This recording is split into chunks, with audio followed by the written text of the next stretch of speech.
à tous et bienvenue sur ma chaîne. Comme vous le savez, Noël approche et pour cette occasion, je vous ai trouvé une petite histoire dans le thème. Aujourd'hui, on va partir encore une fois aux États-Unis et plus principalement à Los Angeles. Alors si vous êtes prêts, on est parti. Nous sommes le 24 décembre 2008 et un homme quitte la messe pour se rendre à l'endroit où il va fêter finalement le réveillon. Enfin, c'est ce qu'on pense. Il va d'abord pour l'occasion enfiler son costume de Père Noël qu'il a loué dans un magasin juste avant, rentrer dans sa voiture et se diriger vers le 1129 East Knollcrest Drive. C'est une impasse, l'impasse Quina, dans la banlieue de Los Angeles. Là-bas s'est regroupée la famille Ortega. Ils sont à peu près 25 personnes, dont une quinzaine d'enfants. C'est une famille qui adore Noël, c'est leur fête préférée et à ce moment précis, ils viennent de commencer une partie de poker endiablé. Nous sommes donc chez Alice Ortega, 70 ans, et chez son époux Joseph Ortega, 80 ans. Ils ont avec eux leurs deux fils aînés, Charles et James, ainsi que leurs filles Laetitia, Alicia et Sylvia. Donc vous le savez, c'est une famille aimante, soudée, qui passe vraiment un très bon Noël. Ils sont en plein repas et à 23h30, la porte va sonner. Ils sont un peu tous étonnés parce qu'ils n'attendent personne en vérité, mais Katrina, 8 ans, qui est la fille de Laetitia, va se presser de quitter ses cousins pour aller ouvrir la porte. Toute heureuse, elle va s'écrier « C'est le Père Noël, c'est le Père Noël !» Malheureusement pour elle, le Père Noël ne va pas lui offrir un cadeau. Il va tendre la main, armé d'un pistolet, et va lui tirer au visage. À ce moment-là, vous l'imaginez, il y a des cris, des hurlements, les gens courent dans tous les sens. Il va continuer à tirer dans le tas sans même savoir sur qui il tirait vraiment. Puis quand son chargeur va s'avérer être vide, il va retirer sa hotte emballée dans un papier cadeau et va en sortir un compartiment pressuré avec plusieurs litres de liquide inflammable. Avec, il va asperger le sol et sortir un lance-flamme fait maison pour mettre le feu dans la maison. Satisfait et se disant que les choses sont faites comme il le souhaitait, il va quitter la maison, non sans laisser un dernier coup d'œil derrière lui. Quelques instants plus tard, alors que le coupable a déjà déserté la scène, les pompiers vont recevoir un appel de plusieurs voisins qui diront tous « Venez immédiatement, ils ont mis le feu à la maison ». Il y aura plus de 80 pompiers dépêchés pour l'occasion. Il faudra 1h30 pour éteindre l'incendie qui a malheureusement complètement détruit la maison. Dans le même temps, il s'avérera que au-dessus de ces mêmes appels, il en ressortira quelques-uns qui attesteront avoir entendu des coups de feu. Alors ça change complètement la donne puisque dans ce cas-là, est-ce que c'est un incendie comme on peut en voir souvent pendant les fêtes? Malheureusement, il y a beaucoup d'accidents dans ce genre de situation. À Noël, des guirlandes qui prennent feu, le four qui prend feu. C'est pas la première fois que les pompiers ont affaire à ce genre d'affaires. Mais là, on entend parler de coups de feu. C'est carrément différent et il va falloir creuser. Donc, un lieutenant de police dépêché sur place également dira « Quand je suis arrivé, il serait juste de décrire la scène comme apocalyptique. » Ils apprendront par la suite qu'une personne a réussi à s'enfuir. Il s'agit de Laetitia, l'une des filles de Alice et Joseph Ortega. Mais pour le moment, il est compliqué de la localiser, de l'interroger, puisqu'elle est partie à l'hôpital avec sa jeune fille Katrina de 8 ans, qui a reçu une balle au visage. La police continuera quand même à prendre les témoignages des personnes qui ont assisté à l'incendie puisqu'il n'y avait que ça vu de l'extérieur et un voisin dira avoir vu une voiture dans son cul-de-sac vers 23h45. La police va lancer un avis de recherche contre cette voiture. Les pompiers, eux, vont trouver 9 cadavres à l'intérieur de la maison complètement détruite. Des cadavres qui ont donc été brûlés et qui sont donc impossibles à identifier.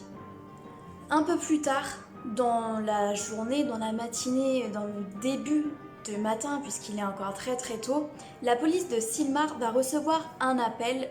Sylmar, c'est une ville voisine, vraiment pas très loin de la maison des Ortega. Dans tous les cas, ils vont recevoir l'appel de Brad Pardo. Donc Brad Pardo rentrait chez lui en fait après avoir fêté Noël et il a retrouvé son frère mort.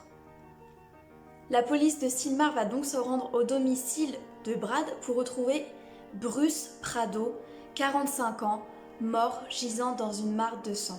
Il est assis sur une chaise et semble avoir reçu des balles de calibre 9 mm. Alors ça c'est important, vous allez vite comprendre pourquoi. Sur ses genoux, il y a un pistolet de 9 mm également et au sol le même pistolet. Donc on a deux armes à feu. On trouvera donc un trou de balle dans sa tête, mais également une juste au-dessus de lui dans le plafond. Ce qui amènera la police à croire dans un premier temps qu'il y avait un deuxième tireur. Ils découvriront scotché sur sa jambe plus de 17 000 dollars. Pourquoi faire? Pourquoi c'est là? Pour l'instant, ils n'en ont aucune idée, mais les réponses vont vite arriver. Puisque dehors, la voiture qui se trouve juste devant sa maison est une voiture de location à son nom et c'est une Dodge Caliber, exactement celle pour laquelle ils ont lancé un avis de recherche. En cherchant dans son passé, ils vont se rendre compte qu'il avait un lien avec la famille Ortega et plus précisément avec Sylvia, l'une des filles du couple Ortega. Il était en fait son ex-mari et le divorce avait été officiellement annoncé le 18 décembre de la même année, donc soit quelques jours avant l'accident. Mais pire encore, comme vous le savez, la maison a été détruite par un incendie et la personne décédée devant eux, Bruce donc, a les mains et les jambes brûlées au 3e degré. Ça n'est pas anodin, c'est pas une brûlure qu'il a dû se faire comme ça avec une bougie, non. C'est vraiment quelque chose de plus profond, comme s'il était resté en plein milieu d'un incendie. Qui est Bruce Pardo et est-ce qu'il est lié à cet accident? Bruce Pardo a 45 ans. Il est né dans la vallée de San Fernando et est diplômé de l'école polytechnique John H. Francis de Sun Valley à Los Angeles également. Il sera également diplômé de la California State University à Northridge. Après ça, il sera engagé en tant qu'ingénieur au Jet Propulsion Laboratory de la Canada Flintridge. Oh, j'ai vraiment du mal avec ça, mais m'en voulez pas. Dans tous les cas, on en arrive à Sylvia qu'il va rencontrer en 2004. Ils vont tomber rapidement amoureux, même si Sylvia a déjà 3 enfants, mais d'une première histoire d'amour. En 2006, ils vont se marier. Malheureusement, les choses vont très vite s'emballer, puisqu'en 2008, comme je vous l'ai dit, ils vont divorcer. Mais alors pourquoi? Simplement parce que Bruce ne voulait pas partager ses comptes, ne voulait pas avoir un compte joint avec Sylvia. Il estimait que c'était à elle de gérer financièrement sa propre vie et surtout ses enfants. Mais ça n'est pas tout, non. Puisqu'en fait, Sylvia a découvert, je ne sais pas comment, mais elle a découvert que lui aussi avait un fils d'une première union.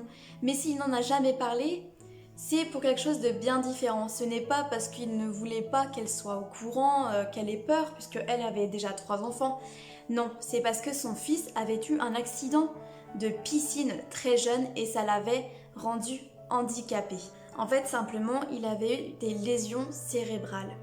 Donc Bruce l'a tout simplement abandonné. En juin 2008, donc dans le cadre du divorce, Pardo sera obligé de payer 1785 dollars par mois de pension alimentaire à Sylvia, mais pour elle, pas pour les enfants puisqu'ils ne sont pas de lui et ils ne sont pas reconnus par lui.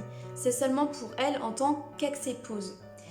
Malheureusement, il sera licencié en juillet d'un nouveau travail qu'il avait en tant qu'ingénieur électricien chez ITT Electronic Systems. En fait, il avait facturé à des clients des heures non payées, ça a été découvert, donc il a été congédié. Mais comme il n'a plus d'argent, vous voyez, il a perdu tout son argent dans cette histoire, la pension alimentaire sera annulée.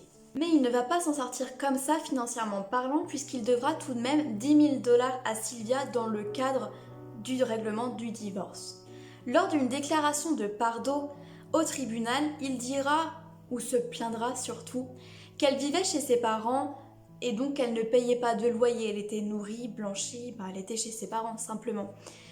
Et donc, elle dépensait son argent sans compter pour des voitures de luxe, des massages, des repas luxueux ou alors dans des casinos à Los Angeles. Suite à ça, l'avocat de Sylvia, dont vous allez entendre parler un peu plus tard, dira qu'il n'y avait absolument aucune animosité entre deux pendant le divorce. En tout cas, que chacun s'était montré très courtois envers l'autre. Donc, il ne se serait absolument pas douté qu'il y allait se passer ce genre d'événement. Il dira aussi il n'y avait pas de passif en termes de violence conjugale dans cette affaire, ou dont ma cliente m'est parlé. Effectivement, en recherchant dans les affaires de Bruce, il n'y avait pas de casier judiciaire et pas d'affaires de violence. La police a réussi à retrouver Laetitia qui est restée au chevet de sa fille Katrina, mais elle accorde un petit instant aux policiers pour témoigner. Elle dira simplement que, malgré le costume de Père Noël, elle a bien reconnu son ex-beau-frère Bruce Pardo. Ils vont donc retourner chez Brad Pardo et fouiller la voiture de location au nom de son frère décédé Bruce. À l'intérieur, ils vont trouver un billet d'avion Air Canada, ce qui les amène à penser qu'ils voulaient fuir jusqu'au Canada. Mais en recherchant un peu plus profondément, l'itinéraire du vol était en fait à destination de Moline, dans l'Illinois. Effectivement, un ami à lui vivait là-bas et ils se sont entretenus au téléphone récemment. L'ami a attesté que Bruce avait décidé de revenir le voir, ce qui est plutôt rare puisqu'il était déjà passé en octobre de la même année. Alors, est-ce qu'il voulait se réfugier là-bas, se cacher là-bas? Pour l'instant, on n'en sait pas plus. À côté de ça, ils vont également trouver des milliers de cartouches dans cette voiture et un costume de Père Noël brûlé. Comme les policiers flairent qu'il y a quelque chose d'étrange, ils vont appeler la brigade anti-bombe et leur robot qui va commencer à essayer d'enlever doucement le costume de Père Noël. Mais comme ils l'ont présagé, la voiture va exploser, elle va prendre feu et disparaître dans les flammes. Heureusement, il n'y aura aucun blessé dans cette intervention, même le robot va bien. L'autopsie de Bruce confirmera qu'il s'agissait d'un suicide et qu'il n'y avait pas du tout de deuxième tireur. La police avancera donc le fait que le deuxième trou au plafond et le pistolet au sol étaient sûrement une façon pour Bruce de brouiller un petit peu les pistes, de faire croire que lui a aussi été tué comme son ex-femme. Presque en même temps que la fin de ses fouilles chez Brad Pardo, la police va être appelée pour une voiture garée illégalement devant chez quelqu'un. Celle-ci se trouve à Pasadena et plus précisément à quelques mètres seulement de chez l'avocate de Sylvia. Selon ce que la plaque va révéler, cette voiture a aussi été louée par Bruce et à l'intérieur, on va y trouver un ordinateur, des vêtements, de l'eau, de la nourriture, une carte des États-Unis et également une carte du Mexique, ce qui va donc amener la police à croire et maintenant à être sûr qu'il voulait fuir au Mexique et que dans cette première voiture, les billets d'avion pour Air Canada et l'appel passé à son ami étaient également une façon de brouiller les pistes. La police dira à l'avocat en question, Scott Nord, qu'il était évident que Bruce voulait le tuer aussi. Mais alors pourquoi ne l'a-t-il pas fait si c'était le cas? Comme vous le savez, donc, Bruce a loué un costume de Père Noël. Après ça, il a été acheter 4 armes de feu semi-automatiques de 9 mm et un jerrycan d'essence. Il se rendra à la messe de Noël, où il priera sûrement avec beaucoup de monde, puis prendra la voiture direction la famille Ortega. Comme je vous ai dit, ils sont à peu près 25 personnes regroupées dans cette maison. Ils fêtent Noël, cette fête qu'ils aiment beaucoup. À 23h30, il va sonner. Katrina va lui ouvrir, il ne va pas hésiter un instant et lui tirer au visage. Sans réfléchir, sans se demander si elle a survécu ou non, il va, soi-disant, rester au même endroit ou alors s'avancer un tout petit peu et tirer dans le tas. Comme je vous l'ai déjà dit aussi, une fois le chargeur vidé, il va donc retirer sa hotte et en sortir tout ce qu'il faut pour mettre le feu à la maison grâce à son lance-flamme. Une fois fait, il va quitter la maison des Ortega, prendre sa voiture et normalement, de son plan, de ce qu'il avait prévu de faire, il devait se rendre chez l'avocat Nord. Mais heureusement pour lui et malheureusement pour Bruce, il ne s'était pas rendu compte que pendant qu'il était affairé à mettre le feu, et bien en fait, lui aussi avait pris feu. Le costume avait commencé à fondre sur ses jambes et ses mains avaient aussi pris feu grâce aux gants qui avaient adhéré à sa peau. C'est pour ça donc qu'arrivé dehors, il a essayé de retirer ce qu'il pouvait de vêtements et a remis ses vêtements de ville pour fuir. Sûrement fatigué par ce qui s'est passé et après l'adrénaline, il est rentré chez son frère et comme il avait trop peur de se rendre à l'hôpital parce qu'il aurait pu être amené à être arrêté par la suite après enquête, il a décidé de se suicider. La police dira ce n'était pas prévu dans son plan initial, il ne le voulait pas en fait. Il ne voulait pas se donner la mort, sinon il aurait prévu une lettre de suicide, quelque chose qu'il aurait laissé derrière lui. Mais revenons à la famille Ortega, puisque comme je vous ai dit, il y a eu des survivants, et non pas que Laetitia et sa fille Katharina. Alors Katharina a donc reçu une balle au visage, heureusement pour elle, sa blessure était grave mais pas vitale. La balle en fait est rentrée dans sa joue et est ressortie par sa mâchoire. Donc Laetitia est sortie de la maison avec elle le plus rapidement possible et s'est dirigée de suite à l'hôpital. Avec elle, d'autres personnes survivantes blessées vont s'en sortir. Par exemple, une jeune fille de 16 ans sera blessée, elle aura reçu des balles dans le dos mais arrivera à s'enfuir également. Au deuxième étage, une jeune femme de 20 ans va sauter par la fenêtre et va se fracturer la cheville. Il y aura d'autres survivants, mais comme ils ne seront pas blessés, comme ils n'ont pas voulu divulguer leur identité, ce qui est normal, il n'y aura pas plus d'informations à leur sujet. Il y aura donc 9 personnes décédées au total. On estimera que 3 seront tuées officiellement par balle. Sylvia Ortega, 43 ans, qui a reçu plusieurs balles. Alice Ortega, 70 ans, qui a reçu une balle à l'abdomen. Et Joseph Ortega, 80 ans, qui en a reçu plusieurs également. Ça, c'est les personnes dont on est sûr qu'elles étaient décédées avant l'incendie. La police attestera qu'une personne est décédée à cause de l'incendie, donc calcinée. Il s'agit de Michel André Ortiz, qui a 17 ans. Sa mère, Alicia Ortega Ortiz, 46 ans, est également décédée. Alors d'après le coroner, elle aurait reçu des balles, mais ça n'aurait peut-être été pas la raison de sa mort. Tout comme Charles Ortega, le frère de Sylvia qui avait 49 ans, Sherilyn Ortega, la belle-sœur de Sylvia qui avait 45 ans, James Ortega, le frère de Sylvia, 51 ans, Teresa Ortega, la femme de James qui avait 52 ans. Donc ce qu'il faut comprendre ici, c'est que Laetitia est la seule de la famille Ortega qui ait survécu. Ses parents sont décédés, ses sœurs sont décédées et ses frères également. Malheureusement, suite à cette affaire, elle deviendra donc orpheline. Mais ça n'est pas la seule, puisque 13 autres enfants seront orphelins ce même soir et 2 auront perdu au moins un parent. Et pour prouver une fois plus que c'est bien Bruce le coupable, les balles étaient des balles de 9 mm comme celles dont il s'est servi pour se suicider. Alors selon certaines sources, selon certaines rumeurs, Bruce avait prévu de tuer sa propre mère. Elle était très proche des Ortega et du côté de Sylvia. Elle était donc invitée pour Noël et heureusement pour elle, elle était malade ce soir-là et n'a pas pu se rendre chez la famille.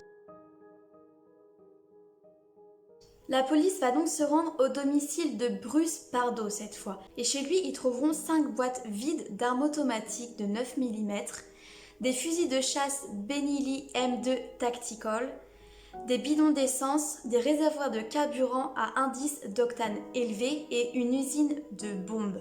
Laetitia, la mère de Katrina, va décider d'adopter la plus jeune des filles de Sylvia. Parmi ces 3 enfants, ils ont tous survécu, heureusement, et j'ignore complètement ce qu'ils sont devenus, je ne sais pas quel âge ils ont. En tout cas, la plus jeune des filles est chez Laetitia avec sa cousine. Katrina, justement, est devenue une étudiante brillante et elle est très engagée dans la lutte contre la vente d'armes à feu. En mars 2018, pendant une manifestation contre les tueries de masse dans les écoles d'Amérique, comme vous le savez, c'est quelque chose de malheureusement trop fréquent, elle dira « J'ai survécu à une balle dans le visage, une balle dans la joue et j'ai perdu mes proches. Je ne veux pas que d'autres familles vivent ce que nous avons vécu. Je sais que ma famille, mes anges, me regardent.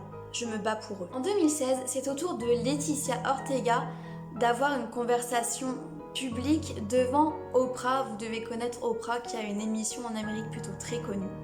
À son tour, elle dira « Je ne peux rien faire pour changer ce qui s'est passé. Je ne peux me concentrer que sur l'avenir. Je ne vais pas vous permettre de continuer à nous consumer avec votre perversité.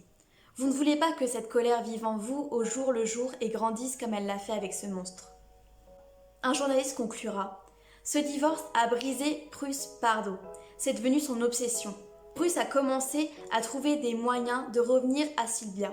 Je pense qu'il a décidé qu'il n'allait pas seulement la tuer, mais qu'il allait tuer tout ce qu'elle aimait et le prendre, l'effacer de la surface de la Terre.